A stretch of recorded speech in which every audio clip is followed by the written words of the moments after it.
प्यारे मित्रों, संबोधि classes YouTube channel पर आपका स्वागत है। इस वीडियो के द्वारा हम लोग मौर्योत्तर काल के अध्ययन को फिनिश करेंगे। मौर्योत्तर काल के अध्ययन के अंतर्गत आज के क्लास में हम लोग मौर्योत्तर कालीन धर्म और मौर्योत्तर कालीन स्थापत्य कला का अध्ययन करेंगे। जहाँ तक मौर्योत्तर कालीन धर्म की बात है तो मौर्योत्तर काल में धार्मिक क्षेत्र में शैव संप्रदाय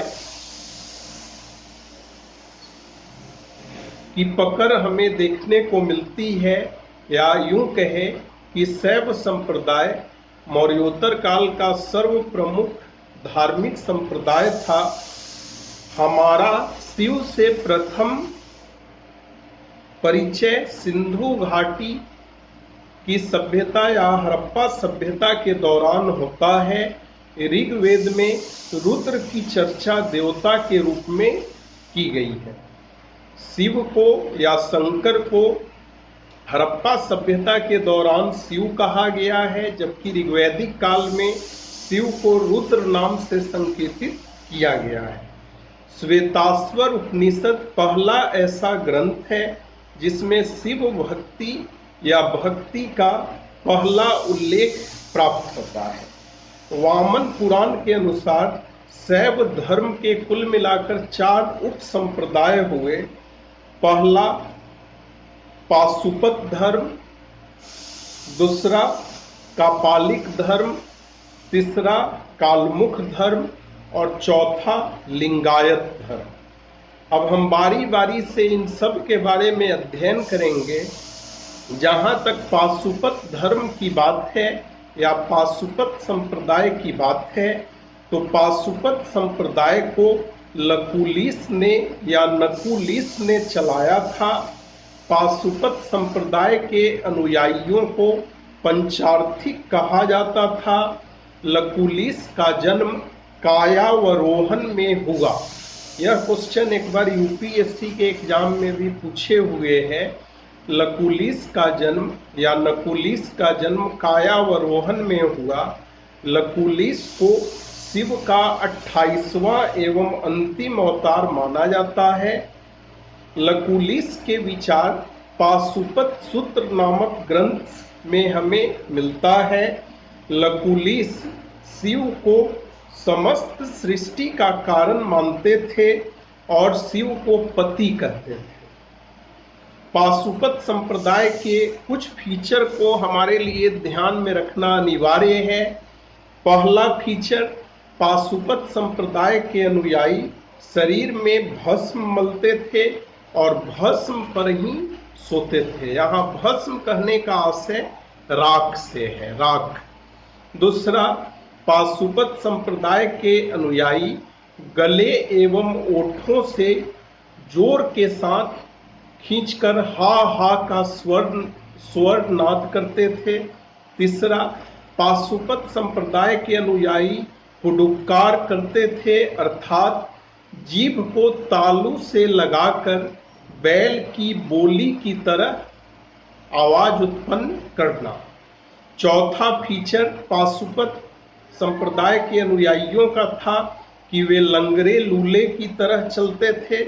और पांचवा फीचर पाशुपत संप्रदाय का यह था कि वे ऐसा काम करते थे जिसकी दूसरी आलोचना करे, और वे दूसरे को ऐसा आभास दिलाते थे कि अच्छे और बुरे कर्मों का उन्हें कोई ज्ञान नहीं है।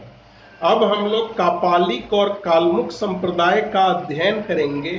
कापालिक और कालमुख संप्रदाय पंचमकारों में विश्वास रखते थे। पंचमकार कहने का आशय यह हुआ कि वे खोपड़ी में या मानव कपाल में भोजन करते थे।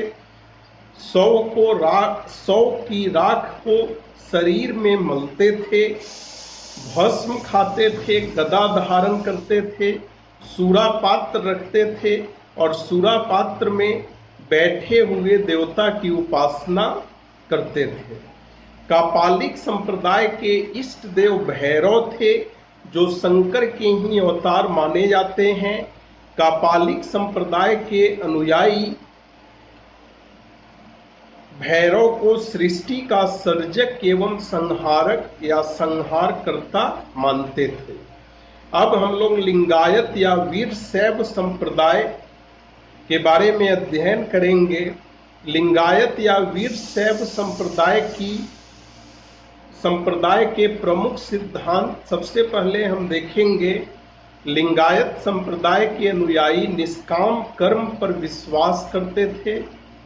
जिस प्रकार का उपदेश श्रीमद् भगवद गीता में दिया गया है कि कर्म किए जाओ, फल की इच्छा मत करो, सेम यही कॉन्सेप्ट लिंगायत या वीर शैव संप्रदाय में भी अस्तित्वमान था। दूसरा, लिंगायत संप्रदाय के लोग शिव को परम तत्व मानते थे। तीसरी विशेषता लिंगायत संप्रदाय की थी कि वे लोग वेद और जाति पाति का खंडन करते थे। चौथी विशेषता, वे पुनर्जन्म के सिद्धांत का खंडन करते थे। और लिंगायत संप्रदाय की पांचवी विशेषता यह थी कि वे गुरु की महिमा को मानते थे। शिव के पुत्र गणेश को अग्नि एवं वराह पुराण में उद्देश्य पूर्ति में विघ्न डालने वाला बताया गया है। याद रखना है, शिव के पुत्र गणेश को अग्नि और वराह पुराण में उद्देश्य पूर्ति में विघ्न डालने वाला बताया गया है।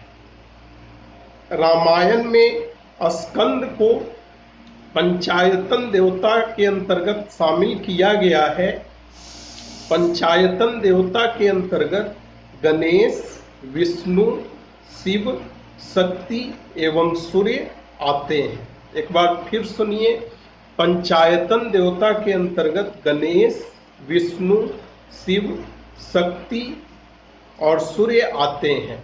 अब हम लोग मौर्योत्तर कालीन स्थापत्य कला का अध्ययन करेंगे। मौर्योत्तर काल में मथुरा कला और गांधार कला स्थापत्य की दो प्रमुख शैलियां थी। मथुरा कला भारतीय शैली थी, जबकि गांधार कला यूनानी एवं रोमन कला से प्रभावित थी।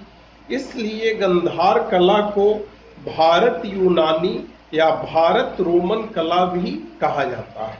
एक बार फिर सुनिए, मथुरा कला शैली या मथुरा शैली भारतीय थी, जबकि गांधार शैली रोमन या यूनानी शैली के समकक्ष थी। दूसरी बात, मथुरा कला में मूर्तियों के निर्माण में लाल पत्थर का उपयोग किया जाता था या किया गया है, जबकि गांधार शैली में मूर्तियों के निर्माण में गहरे नीले एवं काले पत्थरों का प्रयोग किया गया है।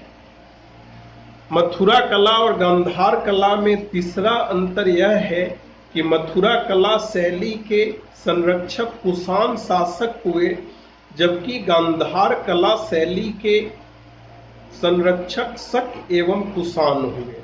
और चौथी बात, मथुरा कला आदर्शवादी थी, जबकि गांधार कला यथार्थवादी थी। कहने का आशय यह कि मथुरा कला में किसी भी व्यक्ति या किसी भी देवता के मूर्ति को भव्य तरीके से बनाया जाता था, जबकि गांधार कला के अंतर्गत किसी के भी मूर्ति को, किसी देवी देवता या मनुष्य की मूर्ति को उसके वास्तविक रूप में बनाया जाता था। तो मित्रों, कुल मिलाकर 3 वीडियो के द्वारा हम लोगों ने मौर्योत्तर काल का अध्ययन पूर्ण किया।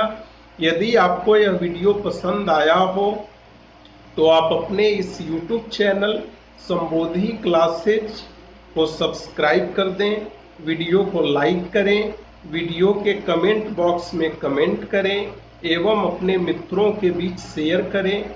आप लोगों का बहुत बहुत धन्यवाद।